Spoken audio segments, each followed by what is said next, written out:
Willkommen auf Broadleaf Junkie. Ich mach's kurz und knackig. Kommt mit auf eine Reise, lernt die Leute hinter den Zigarren, die ihr und ich gerne rauchen, kennen. Viel Spaß. Sie sind eins der traditionsreichsten Familienunternehmen in den USA, die Newmans. Drew hat mich wieder einmal mit unfassbar viel Freundlichkeit und Wärme empfangen und sich ganz, ganz viel Zeit genommen, mit mir über seine Familie und ihre Produkte zu unterhalten.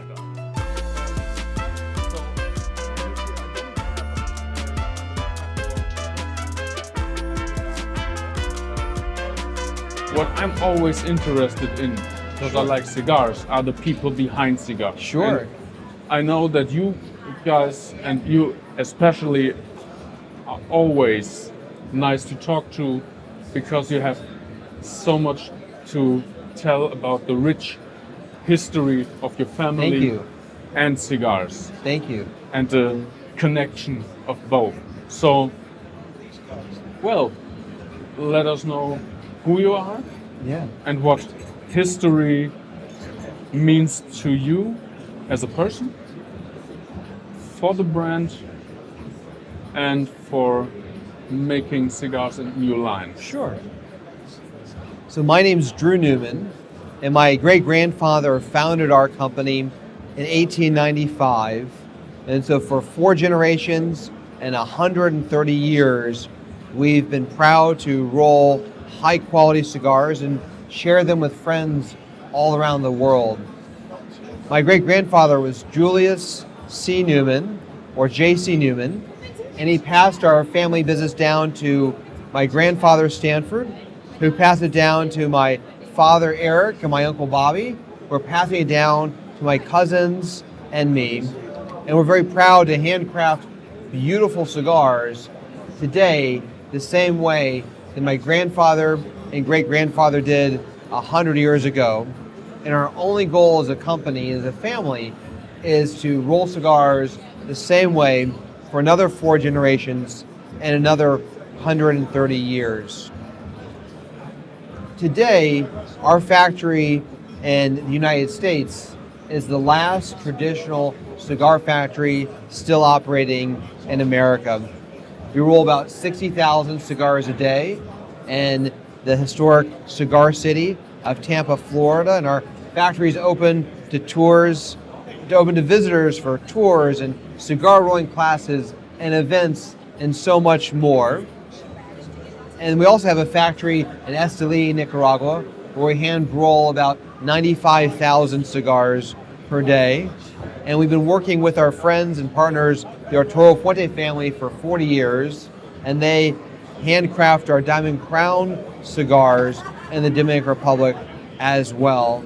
And so we're very fortunate to be the oldest cigar company in the United States, and the last cigar factory left in America, and to be able to share high quality handcrafted cigars from America, Nicaragua, and the Dominican Republic.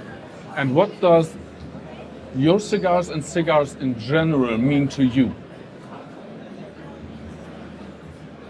Well, right now we live in this age of modern technology where we can have this conversation here in Germany and then share it with friends all around the world in an instant. Technology is everywhere. It's a part of our lives all day long, so much so that we don't even think about it. But cigars are just the opposite. Cigars are made by hand. Yeah. And they're made the same way today they were made 100 years ago. There's no machine, no tools, no technology. It's simply leaves that Mother Nature grows and hands that craft them into these beautiful cigars. And in today's modern world full of technology, cigars are one of the few things left that are still made the old school way by a bunch of families and using tradition. And I think it's a very special thing that is worth preserving and celebrating. You know, the two things you compared have one thing in common. What's that? They bring people together. They do, yes. Yeah. That is my favorite part about cigars, that cigars do bring people together. We see that every day in cigar lounges all around the world. It doesn't matter what language you speak or your age, or your wealth, or your religion, or your politics. If you enjoy cigars, we can all be friends. And then, in a very divided, partisan world, cigars are also one of the few things that bring people together and can cross all sorts of divisions. And the moment you meet and share a cigar, you instantly have some common ground to talk about. Yes. This is the stuff I really like about it. I really enjoy it. I really like that this is a culture that is also a community Yes. all It over is. the world. It absolutely is. It's a very special culture and tradition, and it's wonderful. You know, nobody needs a cigar. We all need things like toilet paper and toothpaste and Yeah. towels. Those are things we need. We don't need a cigar, but we choose to enjoy a cigar, to light one up for relaxation, for celebration, for being with friends. And so I think there's something very special about the tradition of enjoying a cigar because it brings people together, and there just aren't many things like that in life. And for bringing people together via a cigar, you always have artwork on it Yes. with the bands. And in this case, I already see there's something of your family in Yeah. this artwork. You draw the creativity for the artwork on the bands, on the boxes, always from history, from your family history. Yes. So cigars are one of the first consumer products that were packed with decorative packaging.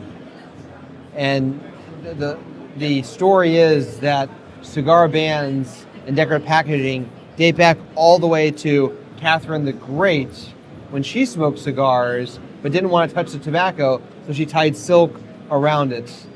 And then beginning in the 1850s, cigar makers used to wrap bands around their cigars in order to distinguish one from another. But for more than 150 years, cigar packaging has been very ornate, with golds and embossing and colors and foils to really accentuate the richness of the cigars and the richness of the tradition of cigar making. For our company, because we are 130 years old, we have cigars that we've been making since the 1890s. Old brands, old labels, history. So when we create a new product, a new package, the first thing that we do was look backwards.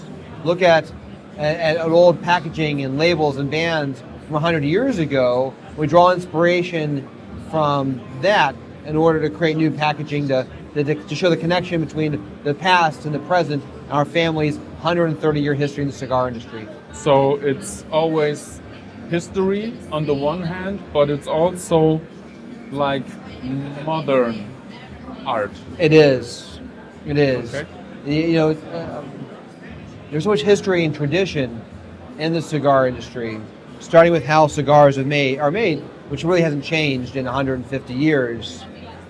However, cigars themselves have changed. No problem, if we were smoking cigars together 100 years ago, our cigars wouldn't look like this. They'd be much smaller, and they would probably be Perfectos. Cigars have grown over time. They're larger, they're thicker, they're stronger, they're more flavorful. They're a lot better today, but still the tradition of cigar making hasn't changed. So when creating a cigar, creating a blend, would you also incorporate, of course you would, but would you go the step further and look at what old fermentation or packaging techniques there were and try to bring them to a new level and use it again? Exactly. What sets our company apart from others in our industry is that we're a 4-generation, 130-year-old family business, and we have the depth of history. We're the oldest cigar company in America, and so that gives us the benefit of being able to have an extensive library of history, not only in our minds, but our records. We've got old cigars, old cigar boxes, cigar labels, cigar artifacts. So we're creating a new blend, a new cigar. The very first thing we do is look backwards towards history to see what stories can we tell, what traditions can we celebrate and maintain, and draw inspiration from that. And that's one benefit that we have that others may not, who started their companies more recently. But would you then also try to reproduce old flavors, or would you always go and say, no, we do and create something new to commemorate something that was before?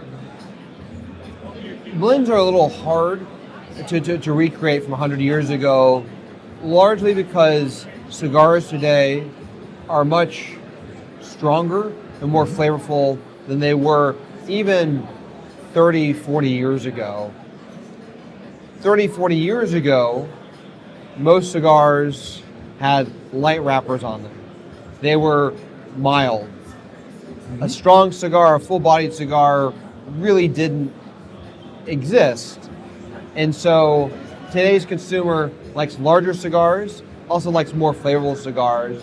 And so if you ask me what has changed most about the cigar industry, it's not the way cigars are made. That hasn't changed. It's not a lot of the labels and the brands and history. That hasn't changed. But it's really the size and the intensity of the flavors. Cigars today are better than they ever have been in the history of the world. So would you say tobacco also have changed over the decades? Absolutely. The growers keep getting better. And what I mean by that is the farmers who grow tobacco work hard to create the best seeds possible. When farmers grow tobacco, the tobacco plant has a flower at the top. Yeah. Most of the plants, the flower is removed so that the energy, the strength, the flavor, the nutrients in the plant go to the leaves, create flavorful leaves. But farmers keep a few plants with flowers on them in order to generate seeds for next year's crop. And over time, year after year, they consistently select the best plants that are growing on a farm in order to get better and better seeds. And so I think the techniques of fertilization, of pest control, of just growing tobacco keeps getting better, which results in higher quality leaves today than we saw even 20 and 30 years ago. But it's still basically an old technique that brings this new Oh, absolutely. quality. There's nothing in the cigar industry, starting with the farms, how cigars are made, that is done automatically. It's a very manual process. There's no guidebook for growing tobacco or making cigars. There's no tests. There are no tools. It's all done by tradition. It's passed down from generation to generation. The growers, the farmers who have been growing tobacco for decades know when the leaves are right, when the plants are good, when it's ready to be picked and harvested, and how to cure it right. There's no test or device or tool or mechanism that tells them this. They just feel it. They have to know it. And the same is true with making cigars. We're preparing tobacco leaves and sorting them and selecting them and rolling them and aging them and packing them. You know when tobacco and cigars are right, when they're right, when you can look at them and see it and smell and feel and touch. It's not a tool or a test. It's just an art. It's a tradition that's passed down from generation to generation. You have a lot of, like this round cigars, you do a lot of blends that you will put in a box press cigar. Yes. And also this box press, I think, is some kind of a traditional way. It is. Originates from being too big for the little boxes with cigars. 100 years ago, nearly all cigars were box pressed. And if you ask my father my grandfather why that is, what they would say is that the box press makes a cigar look a little better. When you look at a cigar, when you buy a cigar, what you see is the wrapper. And one of the things that's most important about the wrapper leaf is the wrapper leaf looks perfect. The colors look good, the colors are even, the vein structure is minimal, the wrapper is clean, no spots, no holes, no cuts. It looks really good. And it's a very important part of the process of making sure the cigar is very perfect. And that also goes for box press cigars, so you have a bigger surface you see of It the does. wrapper. So That's right. I should continue. all right. But what box pressing does is it kind of rounds out, or it straightens out the round shape of the cigar, and in doing so, it makes the cigar look a little nicer. Box pressing stretches out the tobacco, and so cigars were box pressed 100 years ago to make the wrappers look nicer. Today, as I mentioned a few minutes ago, the farmers are growing nicer leaves, and wrapper looks better than it did 100 years ago.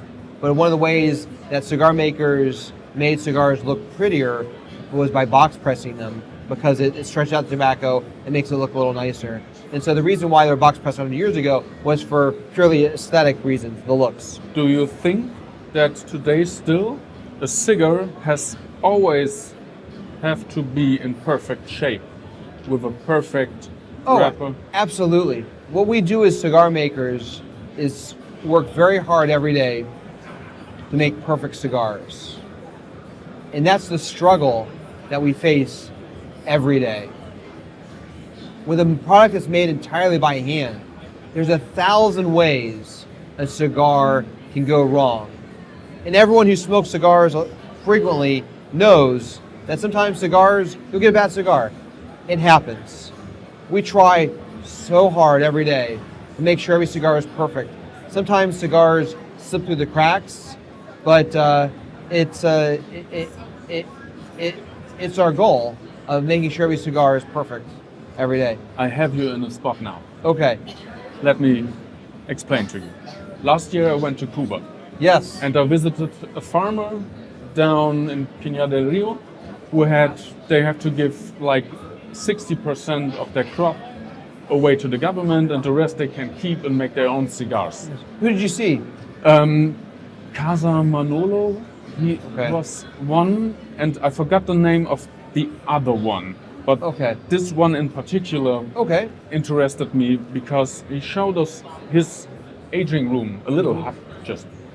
And he had little bundles of made cigars rolled in royal palm leaves to age them. And as he opened them, not one of the cigars was in perfect shape. Yes. And I know by a fact that you or your company do a cigar like that. We do, exactly. Just like that. None of the cigars look like the other. None of those cigars look perfect. But it's one of my favorites. I'm so glad you said that.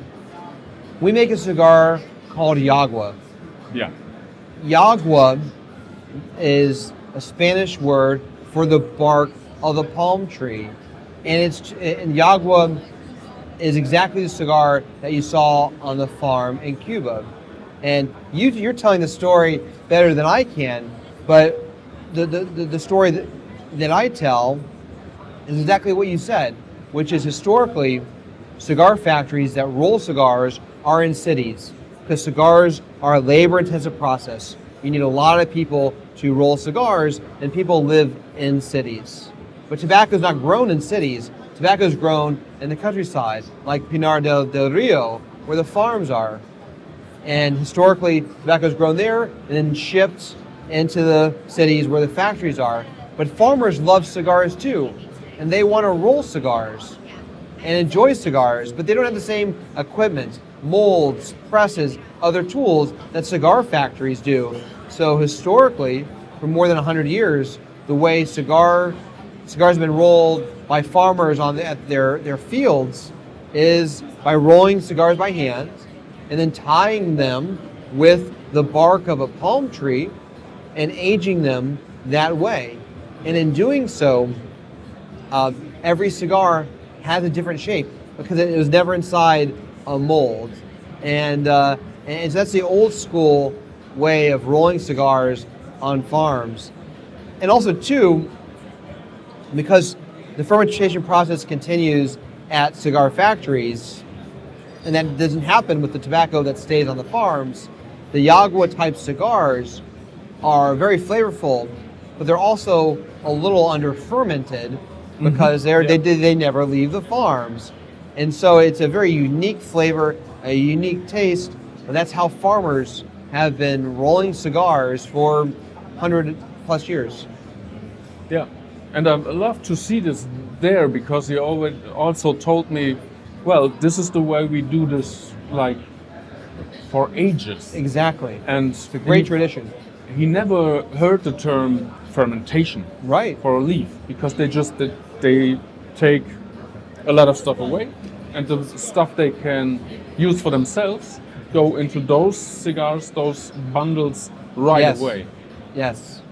It's a very special way of rolling cigars, and to your point, every cigar has a different shape. The cigars that we sell and that you enjoy are typically round, or they're box pressed, but they all have the perfect shape. But the Yaguas that you find either that we roll or you find on a farm, they might have 5 sizes or 6 sides or 7 sides, and they're all a little different. Yeah. When we made Yagua at our J.C. Newman Pensa factory in Esteli, Nicaragua, I made the cigar because it's a great tradition, it's a great story, and I wanted to see what it was going to be like. I never thought that anyone would buy it. Why would they buy this cigar? It's ugly. These cigars are round, they're beautiful, they got bands on, they're pretty. Cigars rolled the farm way, the Yaguas, they're ugly. And so it shocks me that so many people enjoy them because they're not the traditional cigar that you typically see, but they're very flavorful and very enjoyable, and we love it. I think it's really about the flavor on Yes. the one hand, and the other hand, the idea of keeping this tradition alive that makes this cigar interesting. Exactly. That is something you do on a, I think, large scale, just keeping traditions alive. Exactly. I really like that about your family, your brand. Yeah, thank you. So now you're here. How is it It's being wonderful. here again? We love being here. InterTabac, the trade show here in Dortmund, Germany, is the one time a year where we get to see our friends from all over the world. And it's a real privilege to be able to be here because I work in our cigar factory in Tampa every day. I work with our cigars, we make these cigars, and then we send them off. And you don't really see them again. Yeah. By being here at InterTabac, we get to see you and our other friends around the world, people who are enjoying our cigars in Europe, in Asia, in Africa, in the Middle East. And it's so rewarding being able to see our cigars enjoyed by people around the world. I mean, you are busy around here, but is it still work? Oh, it's work every day, but I love what I do. Cigar making is very hard. It's challenging, it's difficult, it's stressful, it's frustrating, all of that. But it is so rewarding to see you light up and enjoy a cigar. The cigar you're smoking right now is not one of ours, but I love the fact that you're enjoying it, even though it's not one of our cigars, because it's made by the Auroras. My family and the Auroras have been friends for 60, 70 years. We really like them. They're good people. They make great cigars. We want them to be successful too. And that's kind of the nature of the cigar industry here, which is that we're a bunch of multi-generational family businesses. Everyone pretty much gets along, and we all support each other, and there's a feeling that we're all stronger together as an industry. So I'm thrilled that you like Justo's cigar that you're smoking right now, because he's a great person. He's a great family. And if you were smoking one of our J.C. Newman cigars, speaking with Justo or his brother Christian, I'm sure they'd say the same thing about us too. And that's one thing that makes the cigar industry so special. I always have a sense when I'm here that this is less a fair or a trade show, but way more like a community meeting. Yes. And that I really enjoy. You know, there are trade fairs for every type of product under the sun. And I can almost guarantee that other trade fairs are not as enjoyable as this one, because this is a group of friends and we're all here together sharing cigars, sharing stories, keeping this wonderful tradition alive. Sharing history. Sharing history, exactly. Yeah. What's for you about the obstacles in this business when you look at like track and trace, the EU that's trying to implement more taxes, or the FDA that is constantly trying to kind of control this community? I think the hardest thing about regulation in the United States, in Europe, and elsewhere is that the government looks at tobacco as if it's all the same. Looks at a cigarette as if it's the same as a handcrafted cigar, or if a handcrafted cigar is the same as a vape, or other types of tobacco. As you can see here, you have all the products here. Yes. It's not the InterTabac cigar fair. No. It's the every type of tobacco tobacco fair. product, exactly. But premium cigars, handcrafted long filler cigars, are so different from the rest of the tobacco industry that the standards, the rules, the regulations, the taxes that work for cigarettes or vapes or other tobacco products don't work for premium cigars.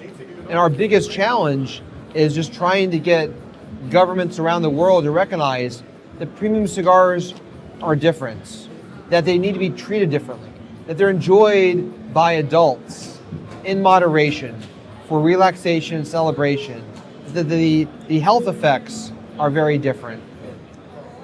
And I think that's very important for governments to understand, but it's our biggest challenge, because if you look at the tobacco industry as a whole, premium cigars are a tiny percentage of that.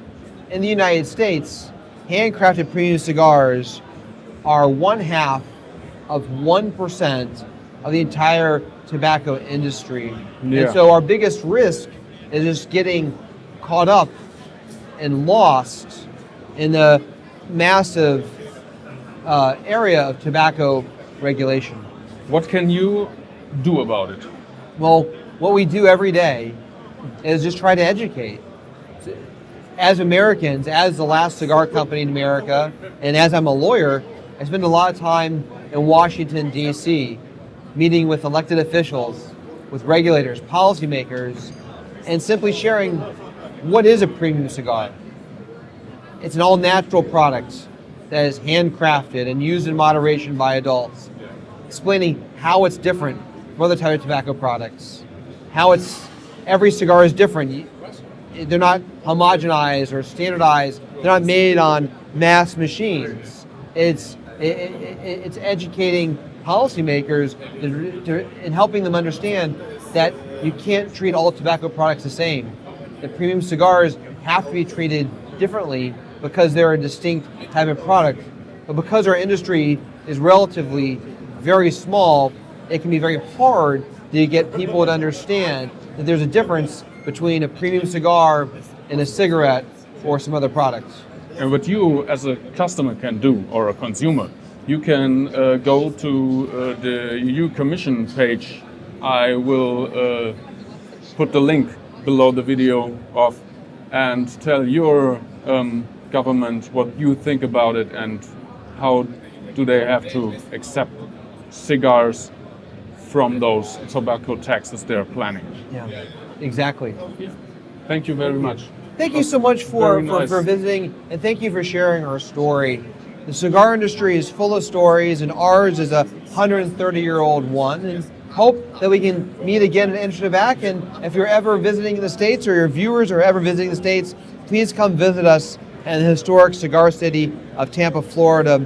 Our 115-year-old cigar factory that looks like that is open to the public. We have a cigar museum, we have factory tours, we have cigar rolling classes, events, and we welcome 20,000 visitors to our factory every year. And we'd love to welcome many more to come see the tradition of cigar making and our family's 130 years in the cigar business.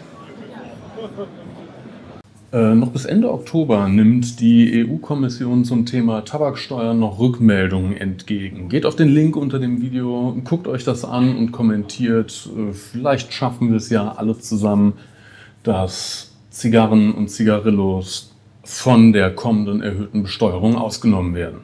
Danke. Wenn es euch gefallen hat, guckt euch die anderen Videos an, liked, teilt, kommentiert, folgt mir, wenn ihr wollt und genießt eine gute Zigarre.